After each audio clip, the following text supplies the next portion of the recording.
আসসালামু আলাইকুম। আপনারা অনেকে বলেন গাছে থাকতেই নাকি আপনার ফরমালিন কেমিক্যাল স্প্রে মারা হয়। আজকে ভাইয়ের কাছ থেকে জানবো যারা সারাদিন আম বাগানে থাকে। ভাই কেমন আছেন? আলহামদুলিল্লাহ খুব ভালো ভাই। ভাই আমাদের এই যে অনেকে বলে যে আপনার গাছে থাকতেই নাকি ফরমালিন কেমিক্যাল স্প্রে করা হয়, আসলে এটা মানে এটা একটু সত্যটা বলেন। না ভাই, গাছে থাকতে কোনো ফরমালিন, কেমিক্যাল এসব কিছুই দেয় না ভাই। গাছের আমটা ক্ষতি হয়। যখন গাছে যখন আপনার মুকুল আসে, ওই সময় একটা স্প্রে দিতে হয়, যেন ওই আমটা আপনার ওই যে কুয়াশা পড়ে, কুয়াশায় বলটা নষ্ট না হয়। পুড়ে না। যা আমরা শাকসবজিতে পটল, তারপর বিভিন্ন শাকসবজি, সিম, বরবটি হিসেবে যেগুলো ওষুধ দিয়ে থাকি, এইগুলোই আমরা মনে করেন আম গাছে ব্যবহার করি, যেন আমটা নষ্ট না হয়। আচ্ছা। তাছাড়া আমরা কোনো ফরমালিন, কোনো কেমিক্যাল কিছুই ব্যবহার করি না।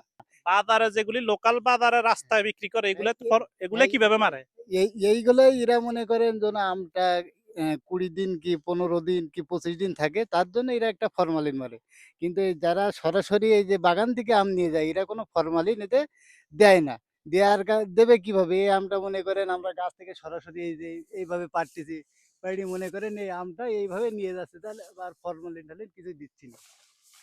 এই দেখেন এই যে আমটা পাড়তেছি, এই আমটা পরিপক্কভাবে হয়ে গেছে আপনার এই আমটা অ্যা এখান থেকে পাইড়ি নিয়ে যাবে, ২ দিনের ভেতরে পেকে যাবে আমটা। তাহলে এতে ফরমালিন দিবে কিভাবে?